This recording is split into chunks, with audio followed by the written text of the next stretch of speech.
श्रीमद् करुणा सागर महाराज की जय। कैवल धाम की जय। श्री विचलदास जी महाराज की जय।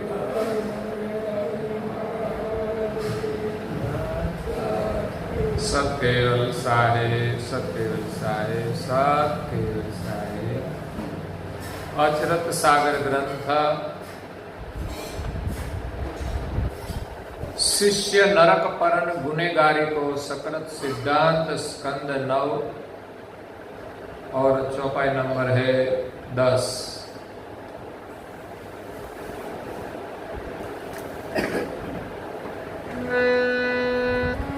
सुनो कहत गुरु परमाही,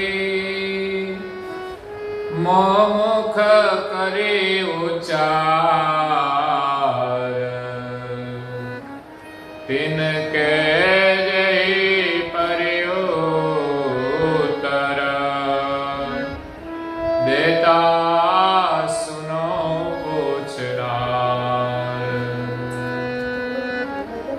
कहो आगो प्रतिवादी ने, जिनके एक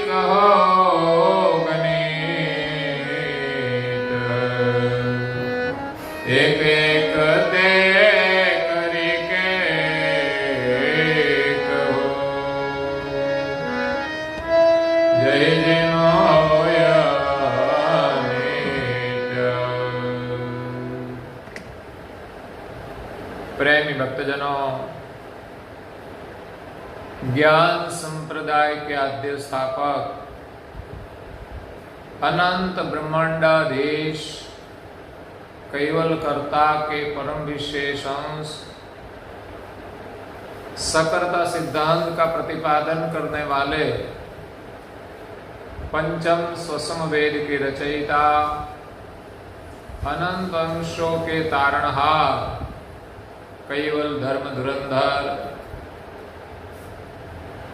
महान समर्थ, परम श्रेष्ठ, परम विभूतिवान, परम दयालु, परम कृपा निधि, सर्वज्ञ दिव्य परम गुरु श्रीमद् करुणा सागर जी महाराज की कृपा पात्र,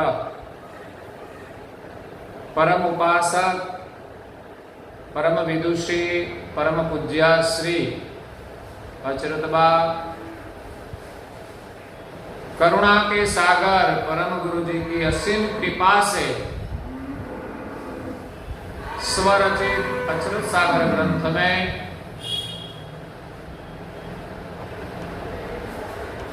आठवें 9वें स्कंद में शिष्य नरक परन गुनेगारी का उपदेश देते हुए कहते हैं कि सुनो कहत गुरु परम ही,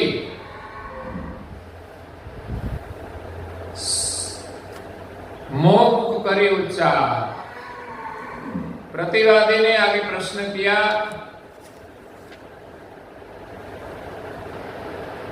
कि रो नाम के नरक की क्यों रचना की, कि जो परम गुरु जी के शरण में आते हैं उनका उद्धार हो जाता है, और शरण में आने के बाद बिछड़ जाते हैं उनको शायद नरक में जाना पड़ता है। तो पूज्य श्री अचरतबा ने कहा कि छोटे मोटे जो कर्म होते हैं वो तो अच्छे व्यवहार से, सत्य के पालन से, भजन प्रताप से, शील व्रत से, सेवा सुमिरन से, मुनि व्रत से, सरल स्वभाव से मिट जाते हैं, जो अनजान में हो जाता है। नहीं तो कर्म तो लगता ही है, जानकर करे तो छूटता ही नहीं, लेकिन शायद हम अनजान में करें तो भी कर्म लगता है। जीव दशा में करे तो कर्म लगता है। बिना जाने शराब की बोतल पी जाए तो क्या नशा नहीं चढ़ेगा? चढ़ेगा ही। अगर कोई बच्चा कोई जहर पी जाए, अगर कोई उसको पिला दे तो परिणाम क्या होगा? तो उसका परिणाम आता ही है। फिर भी अनजाने में कुछ कर्म होता है, वो कर्म का निराकरण होता है। जो अच्छे कर्म करते हैं तो अनजाने में हुए जो कर्म है उससे हमें मुक्ति मिलती है। तो ये सब कर्म का फल हमें यहां पृथ्वी पर ही मिल जाता है। तो प्रतिवादी का प्रश्न है कि 28 नरक कुंड की रचना सर्जनहार ने क्यों की? तो पूज्य श्री अचरतबा कहते हैं कि परम गुरु श्रीमद करुणा सागर जी महाराज मेरे मुख से उच्चार करके आप सबको सुनाते हैं। आप सब सुनिए, उनका प्रति उत्तर देता सुनी पूछना। जिसने पूछा है वो ध्यान से सुने, जिनको सुनना है वो भी ध्यान से सुने। कहू आगू प्रतिवादी ने जिनकी कहो बनी। आगे जो प्रतिवादी ने प्रश्न किया कि सर्जनहार ने ये 28 कुंड अलग क्यों बनाए? कर्म का फल तो हमें यहाँ पृथ्वी पर जन्म धारण करके भुगतमान करना पड़ता है। लेकिन पूज्य श्री अचरतबा परम गुरु की कृपा से कहते हैं कि एक एक ते करी के कहू जेहि जिनु होय अनित्य। एक एक अलग अलग बात विस्तार से मैं कहूंगी। जो जैसी अनीति हो, जैसा दुष्ट कर्म हो, जैसा पाप हो, वो अलग अलग मैं कहती हूं। नरक में जाने के लिए जो पाप किया जाता है उसका अलग अलग मैं वर्णन करती हूं परम गुरु की कृपा से। तो ये दोष किस प्रकार का है? इसमें मुख्य दोष का वर्णन है। और दोष के लिए तो हमें शरीर धारण करके यहां भुगतमान करना पड़ता है। और अनजाने में हुए दोष सत्कर्म से निवृत्त हो जाता है। लेकिन कई दोष ऐसा है जो हमें नरक में ले जाते हैं। और ऐसे 28 नरक कुंड है, उसका वर्णन शास्त्रों में है। यहां तो सिर्फ पूज्य श्री अचरतबा ने कहा कि सर्जनहार ने 28 नरक कुंड अलग बनाए हैं।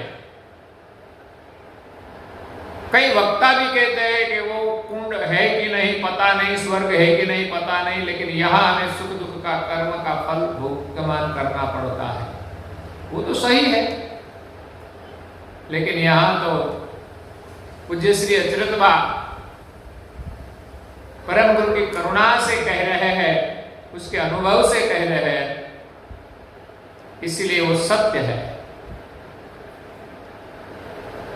कि 28 नरक कुंड जो बनाए हैं वो अलग व्यवस्था है। होती है कभी यहां सृष्टि पर भी कोई गुनाह करता है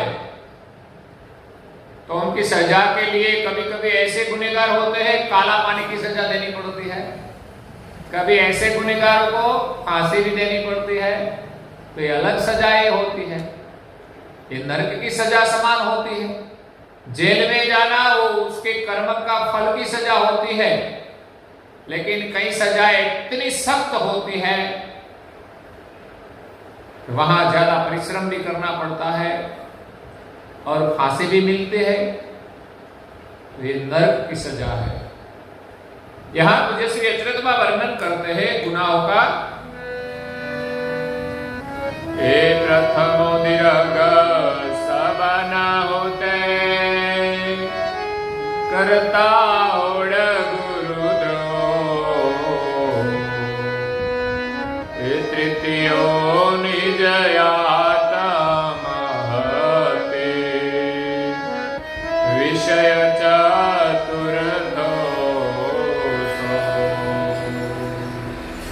प्रथम दीर्घ सबन होते। सबसे पहला बड़ा गुनाह है दो। एक कर्ता होड़,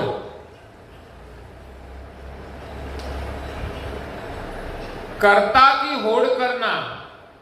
सर्जनहार तो एक ही है, लेकिन इस दुनिया में कई भगवान आए। लोग मानते हैं कि ये भगवान, ठीक है, लोग माने तो गलती होगी, लेकिन जो खुद को भगवान जाहिर कर देते हैं कि मैं भगवान हूं, तो एक बड़ा दोष है। उनके लिए किसी भी को नरक में जाना पड़ता है।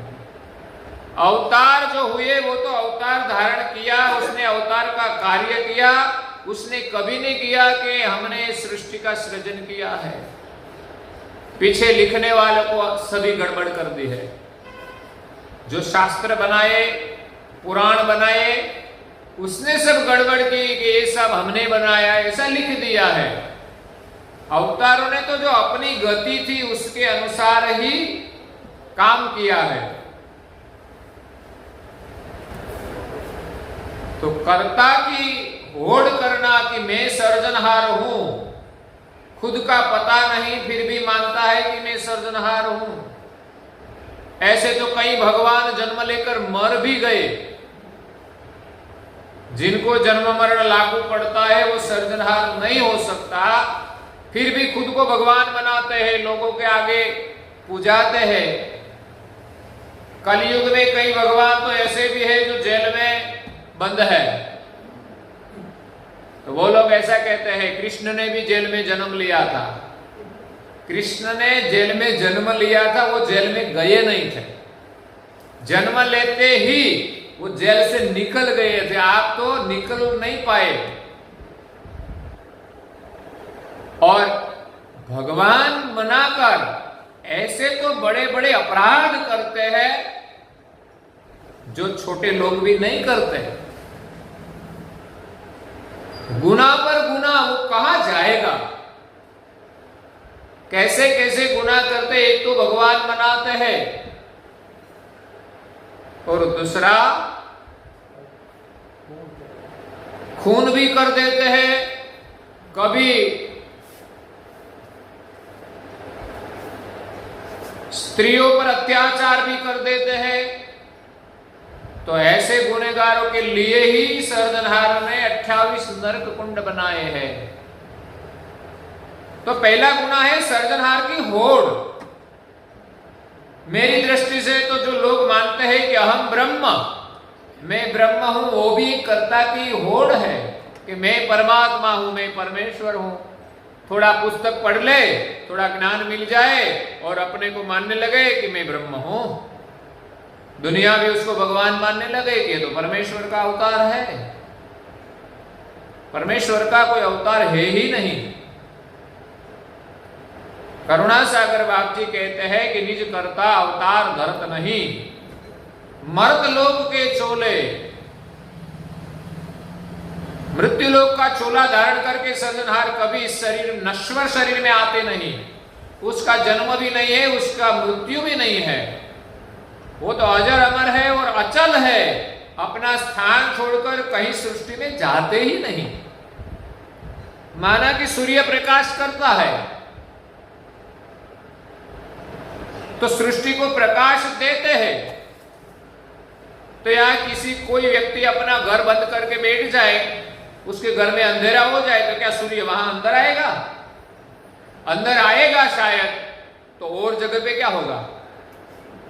सूर्य शायद किसी के घर में आ जाए तो वो रह भी नहीं सकता, उनका घर जल जाता। अगर वो घर में बंद हो जाए तो पूरी सारी सृष्टि में तो अंधकार हो जाएगा। इसीलिए सूर्य कभी अपना स्थान नहीं छोड़ता, वैसे सर्जनहार कभी अपना स्थान नहीं छोड़ता। स्थान छोड़े तो उनका जो प्रकाश है उनमें तो सृष्टि है, वो कहां घूमे भटके, वो थोड़ा आमजन है। इसीलिए परम गुरु जी ने कहा है कि निज कर्ता अवतार धरत नहीं। संसार में जिसने अवतार लिया है, शायद वो महापुरुष होगा या तो कोई देव होगा, अवतारी पुरुष होगा, लेकिन वो सर्जनहार नहीं है। देवों ने अवतार लिया है, राक्षसों का हनन किया है, धर्म का स्थापन किया है, इसलिए लोगों उसको भगवान मानने लगे हैं। वास्तव में वो देव थे, उसने देवी कार्य किए हैं, हमारे लिए पूजनीय भी है, आदरणीय है, वंदनीय है, लेकिन हम उसको सर्जनहार का संबोधन करें वो गलत है। जो ऐसा संबोधन हम करेंगे तो संसार में अनेक ईश्वरवाद हो जाएंगे और अनेक ईश्वरवाद में मतभेद होगा, कलेश होगा, झगड़ा होगा, और ऐसा मतभेद रहेगा तो कभी हम सर्जनहार को नहीं पाएंगे। तो कर्ता की होड़ करना पहला गुनाह है, दूसरा गुनाह है गुरुद्रोह। गुरु का द्रोह करना दूसरा गुनाह है। अक्षम्य भूल करना गुरु का अपराध। जो सनातन सत्य विचारधारा है उसका उल्लंघन करना। मैंने सुना है हरिद्वार में एक आश्रम है, 3 पीढ़ी से गुरु की हत्या हो जाती है। क्यों? बहुत मिलकत है, अगर तो गुरु के पीछे हमें गुरु बनना है, आश्रम का मालिक बनना है, तो ऐसे गुरु की हत्या हो जाती है और बाद में बैठ जाते हैं। 3 पीढ़ी से ऐसा चलता था। अब जो हाजिर गुरु है उसका क्या होगा पता नहीं, क्यों? तो परंपरा चलती है। तो ये बड़ा गुरुद्रोह होता है, गुरु की हिंसा करना। अनैतिक रूप से हम जो कुछ करें गुरु के आगे, दोष गलत बोले, वो गुरुद्रोह बनता है। गुरु परंपरा होती है, उनका उल्लंघन करना ही गुरुद्रोह बनता है। तो दूसरा गुनाह है गुरुद्रोह। उनके लिए कहां जाना पड़ेगा? नरक में जाना पड़ेगा। आगे भी हजरतबा ने कहा कि जो परम गुरु के शरण में आते हैं उनका उद्धार हो जाता है। अगर जो बिछड़ जाए, गए धरा बोल आवे नहीं छे, फरे नुगरो। गुरु का द्रोह होता है तो वो नुगरा बन जाता है। फरे नुगरो भूकंप कृपधारे। ऐसा नुगरे लोग पृथ्वी पर विचरण करते हैं तो उनको भी भार लगता है और पृथ्वी भी कांपने लगती है, ध्रुजती है। फरे नुगरो भूकंपे कृपधारी, लगे भार शेष सहे न अपारी। शेष को भी इतना भार लगता है कि वो उठा नहीं सकते। पृथ्वी पर बस्ती कितनी बढ़ जाए उसका बोझ नहीं लगता शेष जी को, लेकिन एक नुगरा इंसान घूमता है तो पृथ्वी हिलने लगती है और शेष जी को भी पृथ्वी का बोझ लगता है। घर में 4 लड़का हो या 6 लड़का हो या 10 लड़का हो, वो बोझ नहीं लगता, लेकिन एक ही लड़का ठीक नहीं होता ने तो माँ बाप को बोझ लगता है, अच्छा काम नहीं करेगा, पिता के विरुद्ध चलेगा, वो बोझ लगता है। तो इस प्रकार दूसरा गुनाह है गुरुद्रोह। उनके लिए नरक में जाना पड़ता है। यदि गुरु का अपराध गुरु क्षमा करे तो ही छूट सकता है, वरना परमेश्वर भी उनको माफ नहीं कर सकते। तृतीयो निज आत्महति। तीसरा गुनाह है आत्महत्या। हमें जो अनमोल मानव जीवन मिला है तो कभी भी आत्महत्या करना नहीं चाहिए, और किसी भी की आत्महत्या नहीं करनी चाहिए। हम खुद करें वो भी आत्महत्या है, और दूसरों की हिंसा करें वो भी आत्महत्या है, आत्मा की हत्या है। किसी की भी हत्या नहीं करनी चाहिए। और गांधी बापू ने तो अपने विचार से लोग वाणी से भी दूसरे की हत्या करते हैं। कभी कभी वाणी बोलकर, अभद्र वाणी बोलकर, क्रूर वाणी बोलकर भी हत्या होती है, ऐसा माना है। लेकिन वास्तव में लोग आज कई हिंसा करते हैं, दूसरों को मारते हैं, तो हिंसा करना बड़ा अपराध है। ऐसे तो कहा जाए कि जैसा कर्म करता है वैसा फल मिलता है, हिंसा का बदला हिंसा ही होता है। कहीं देशों में ऐसा नियम है कि जो दूसरों की हिंसा करे उसको मार दिया जाए, क्योंकि दूसरों को मार देते उसको जीने का शायद अधिकार नहीं है। कि तुम जीना चाहते हो तो दूसरे को क्यों मारते हो? इसलिए जो दूसरों की हत्या करते हैं उनकी वो जीव उनकी हिंसा करते हैं। यहां तो क्या है कि सरकार का कानून है कि जिनकी हिंसा की है वो होता तो उसको मार देता, वो बदला ले सकता है, लेकिन कानून की मर्यादा है कि जिसने हिंसा की है तो उनको सजा दी जाए कि फिर ये कभी हिंसा न करे, उसको सुधरने का मौका दिया जाए। और हिंसा का बदला सजा जो मिलती है वो सुधारने के लिए है। अगर उसका कर्म है, उनका फल कुदरत के नियम के अनुसार, तो वो जब ही उसका बदला लेगा ही, लेकिन वो मनुष्य जन्म में नहीं और शरीर धारण करके, जहां उनको सजा भी नहीं मिलेगी। हम कहते हैं कि कैसे पता चले कि किसका कर्म था? जिसको मार दिया उसका कर्म था कि जो मारते हैं उसको कर्म लगता है?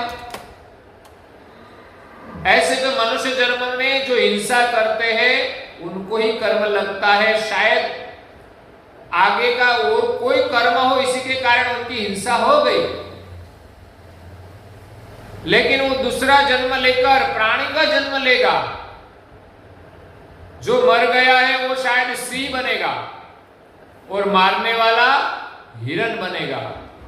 अगर हिरण सिंह का शिकार हो जाएंगे तो सिंह उसको मार देगा, तो क्या उनकी सजा मिलेगी? सिंह को है? शेर को उनकी सजा नहीं मिलती। क्यों? कि गत जन्म का उसका कर्म था, इसलिए उसने मारा है।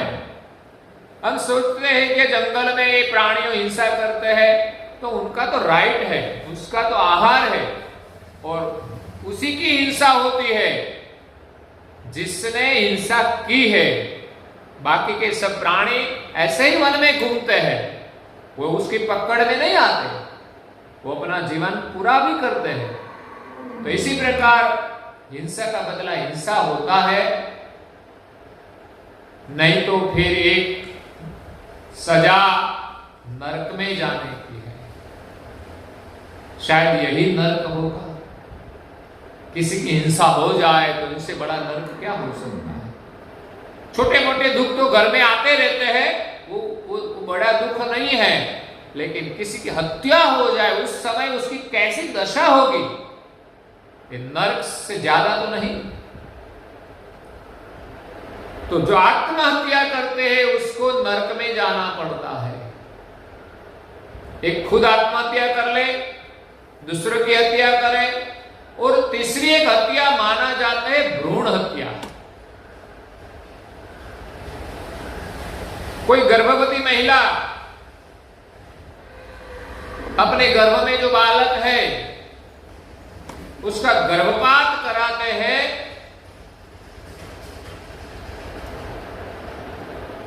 तो उनको आत्महत्या लगती है, ऐसा हमारा शास्त्र मानता है। एबॉर्शन कहते हैं इंग्लिश में। तो उसको हत्या का गुनाह लगता है। क्यों? कई शास्त्र कहते हैं कि 6-8 महीने में इस शरीर के अंदर जो गर्भ है उसके अंदर जीव आ जाता है, क्योंकि वो तो मान्यता है, वो अनुमान है। जब तक माता के गर्भ में बालक है तब तक बालक को पोषण माता से मिलता है, इसीलिए इसमें जीव की कोई जरूरत है ही नहीं। अगर जीव आया तो उसको खाने की भी जरूरत पड़ेगी, उसको मल त्याग की भी जरूरत पड़ेगी, लेकिन ये प्रक्रिया शरीर में नहीं होती। शरीर में तो जब तक रहता है तब तक उनका विकास ही होता है। अगर पूर्ण विकास हो गया तो माता की नाभि से बालक अलग हो जाता है। जो नाड़ी होती है, बालक की नाभि और माता की नाभि से एक नाड़ी जुड़ी हुई है, जिस नाड़ी से पोषण मिलता है। तो माता की जो नाड़ी होती है उनसे बालक अलग हो जाता है। तुरंत ही माता को वेदना शुरू हो जाती है। ऐसे तो कई बार कोई जीव नहीं आता तो बालक मृत भी हो जन्म लेता है।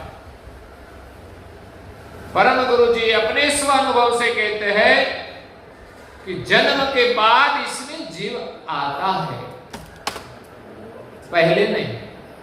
तो फिर 6-8 महीने में एबॉर्शन किया या तो गर्भपात किया तो क्यों आत्महत्या लगती है? ये प्रश्न है कि नहीं? पर मेरी दृष्टि से, मेरी समझ से ऐसा लगता है कि गर्भ जिनके शरीर में है, कोई आत्मा का आना निश्चित हो गया है कि नहीं? अगर वो गर्भपात नहीं कराते तो कोई आत्मा आता कि नहीं? आने वाला था।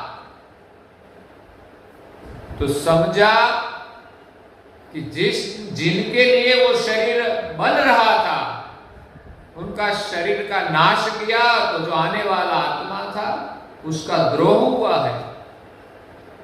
मानो कि आपका कोई मकान है, अगर धरती कंप में गिर जाए तो दुख नहीं होगा इतना, लेकिन कोई इरादा पूर्वक गिरा देगा तो दुख होगा कि नहीं? दोष लगेगा कि नहीं? भूकंप में कोई फरियाद नहीं करेगा कि मेरा मकान गिर गया, लेकिन कोई पड़ोसी हमारा मकान गिरा दे तो हम फरियाद कर सकते हैं और उनके पर गुनाह लागू पड़ता है और उनको सजा भी होती है। वैसे किसी आत्मा का मकान जो तैयार था उसने गिरा दिया तो उसको दोष लगता ही है। ये आत्मा का द्रोह है। इसलिए गर्भपात नहीं कराना चाहिए। कुदरत की जो व्यवस्था है उनके साथ छेड़छाड़ नहीं करनी चाहिए, उस व्यवस्था को रोकनी नहीं चाहिए।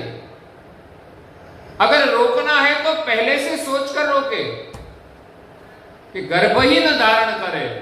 गर्भ धारण करके आज ने टेक्नोलॉजी से डॉक्टर के पास जाकर तपास किया कि तो लड़की है, तो गर्भपात करा देते हैं। आपके कर्म के अनुसार आपके गर्भ में लड़की आती है। अगर आप कुछ भी करें अपने कर्म से बच नहीं सकते। इसलिए कुदरत की व्यवस्था के अनुसार, नियम के अनुसार हमें जो मिले परिवार में उनका स्वीकार करना चाहिए। अगर हमें कोई पुत्र की प्राप्ति न हो तो भी कभी दुख नहीं रखना चाहिए और भरोसा रखना चाहिए कि हमारे भाग्य में अवश्य होगा तो हमें पुत्र मिलेगा। अगर तो पुत्र भावना से हम कोई शुभ कर्म करें तो इस कर्म के फल स्वरूप भी हमें जिनकी चाहना है उनको पुत्र की प्राप्ति होती है। लेकिन और कोई कुदरत के विरुद्ध काम नहीं करना। तो यह तीजा गुना है आत्महत्या। विषय चतुर्थो सोय। चौथा गुना है विषय सुख। स्त्री और पुरुष सृष्टि धर्म के लिए सृजनहार ने 2 शरीर बनाए हैं और कुदरत के नियम के अनुसार उसका संबंध जोड़ा जाता है। उनके साथ उस संबंध का व्यवहार करे तो गुनाह नहीं लगता। वासना जरूर रहती है लेकिन कोई पाप नहीं कहा जाता। लेकिन सृष्टि के नियम के विरुद्ध, कानून के विरुद्ध कोई व्यक्ति दूसरी व्यक्ति के साथ संबंध जोड़ता है, दूसरी कोई स्त्री के साथ, किसी की पत्नी के साथ, किसी की व्यक्ति के साथ, स्त्री हो या पुरुष, अनैतिक रूप से दूसरी व्यक्ति से अपना संबंध जोड़कर सुख माने, सुख भुगतमान करे, तो ये बड़ा दोष लगता है। मैंने आगे भी कहा कि संसार में भी ऐसा कोई गुनाह करता है, वासनाएं जब प्रबल होती है, कामनाएं जब प्रबल होती है, तब अपना संबंध भूलकर अनैतिक रूप से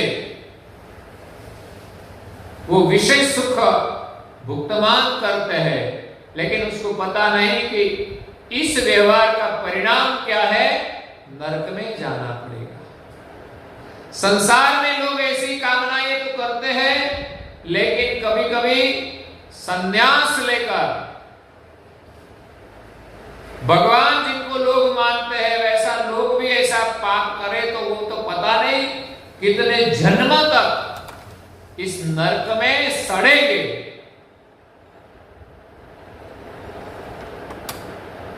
कभी कभी देवताएं भी ऐसा कर्म कर लेते हैं।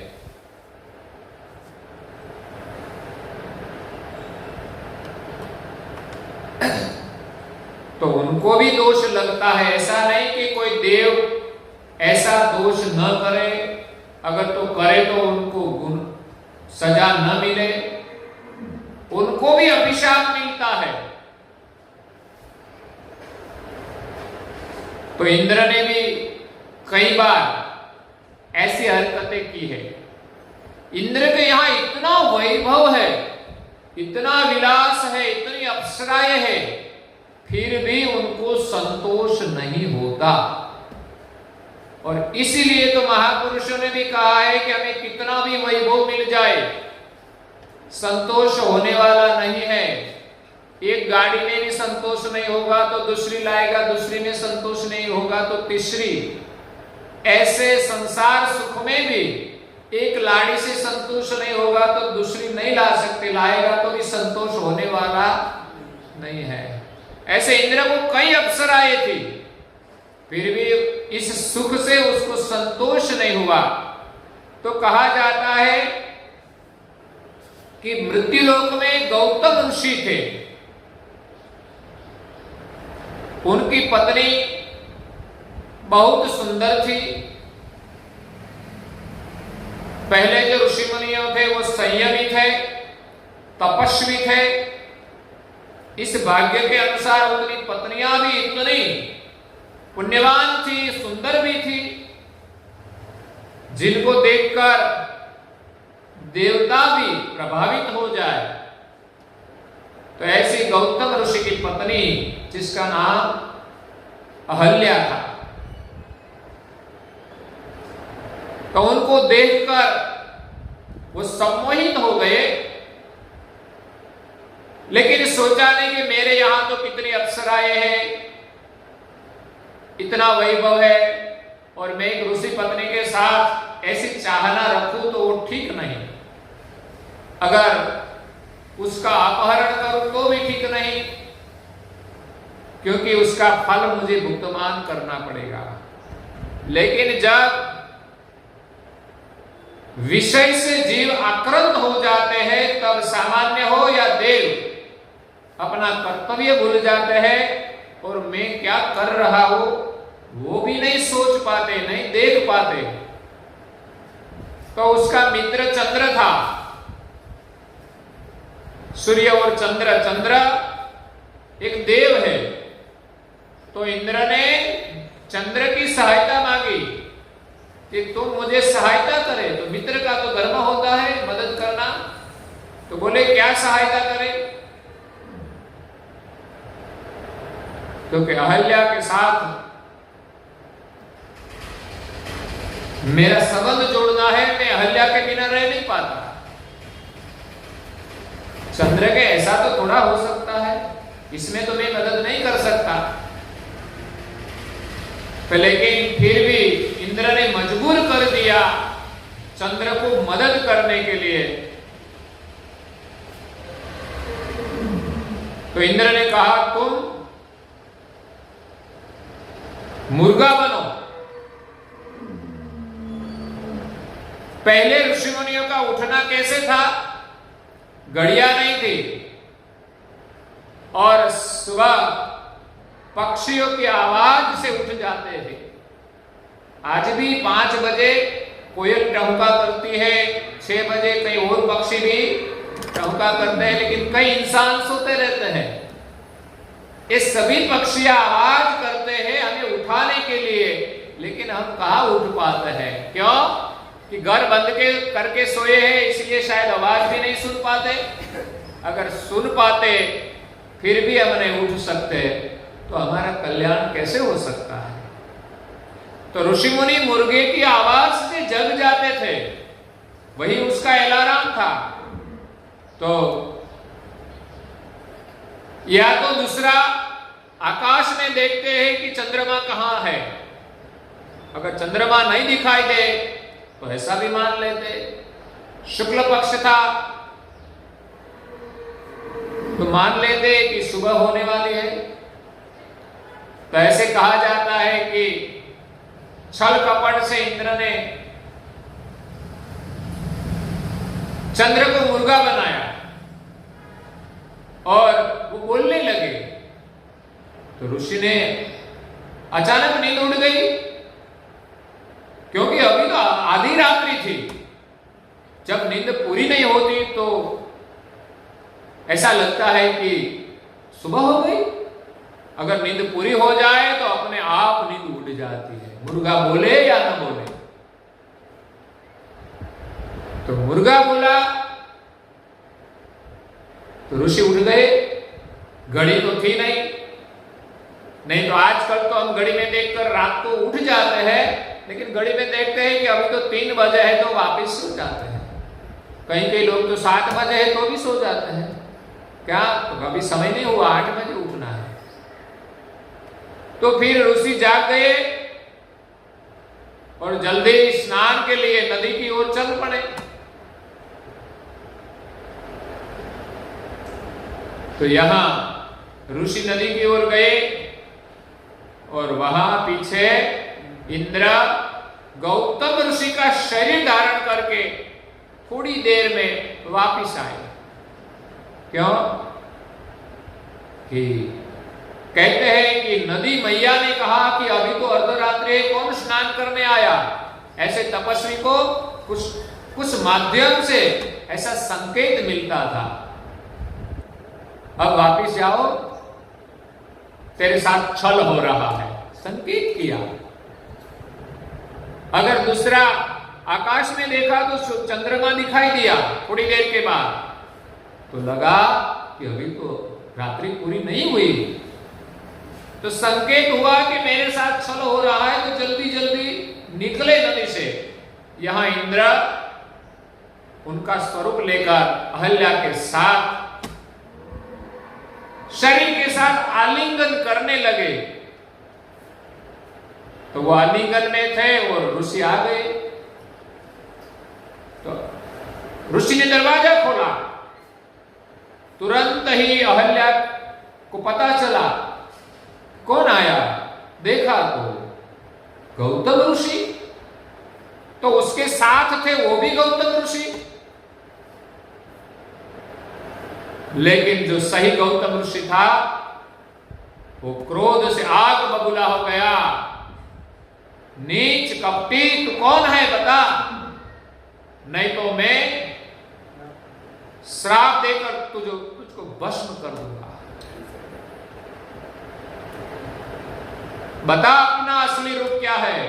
तुरंत ही वो गौतम ऋषि का जो शरीर धारण किया था वो इंद्र के रूप में आ गया, लेकिन उस गौतम ऋषि ने श्राप दे दिया उसको। इंद्र तो चला गया। इसके बाद उसका क्रोध ठंडा नहीं हुआ, उसकी पत्नी अहल्या को भी श्राप दे दिया कि तू कैसी पत्नी है, पर पुरुष को भी नहीं पहचान सकी। पतिव्रता स्त्री तो पता चल जाता है, लेकिन स्वामी मैं क्या करूं कि अपना ही आपका ही वेश धारण करके आया, तो मुझे तो लगा कि आप ही है। इसीलिए मुझसे एक गलती हो गई है, मेरे मन में तो उसके प्रति कोई ऐसा भाव नहीं था, लेकिन ऋषि ने आवेश में आकर श्राप दे दिया कि तुम नारी रहने के लायक नहीं है, सल्या हो जाओ। पत्थर बन गई। उनकी सजा ऋषि को भी भुगतान करनी पड़ी। कई सालों तक ऋषि अकेले ही रहे, वृद्ध हो गए। बाद में जब राम का अवतार हुआ और राम को जब वनवास हुआ और वन में जब आए विश्वामित्र के साथ, वो जाते थे शायद जनकपुरी में विश्वामित्र के साथ, तब इस अहल्या का उद्धार करते हैं। शल्या में से पुनः अहल्या प्रकट होती है और ऋषि भी क्षमा मांगते हैं अहल्या की कि मैंने आवेश में तुझे श्राप दे दिया, तेरी गलती नहीं थी, लेकिन उनकी सजा मुझे मिल गई है कि इतने साल तक मैं तेरे वियोग में दुखी था। और जब क्षमा मांगते हैं तब पत्नी उनका हाथ पकड़ लेती है कि आपको क्षमा मांगने की कोई आवश्यकता नहीं है, ये आपको शोभा नहीं देता। कोई पति पत्नी के आगे क्षमा नहीं मांगते, उसकी भूल कबूल कर ले उतना ही पर्याप्त है। वो पत्नी को शरण नहीं छू सकते, क्योंकि उसकी पत्नी की जो गरिमा है वो चली जाती है। इसलिए विषय सुख का जो गुनाह है वो कई सामान्य जीव भी करते हैं, बड़े देवता भी करते हैं। कहा है कि विष्णु ने भी वृंदा के साथ कपट किया था तो उनको भी श्राप मिला था, तो उसको भी जन्म लेना पड़ा था। इसलिए कई ऐसी कथाएं, इंद्र ने सीता जी के साथ भी छल किया था, ऐसी कहीं पौराणिक कथाएं हैं। तो यहाँ जो विषय सुख का जो अपराध करते हैं उनको नरक में जाना पड़ता है। यहाँ तो एक ही नरक का नाम लिया है, लेकिन 28 नरक कुंड है ऐसा भी जिक्र किया है। तो एक कहने का मतलब हम इस सब दोष से बचे और संयम में रहकर प्रभु का सुमिरन करें और हमारा जीवन सफल करें। इसी के साथ आज तो ये अंग पूरा करना था, लेकिन बात थोड़ी आ गई तो विस्तार कर दिया। तो अभी इस प्रवचन को विराम देते हैं, आगे का प्रवचन हम कल सुनेंगे। श्रीमद् करुणा सागर जी महाराज की जय। कैवल धाम की श्री विचला जी महाराज की जय।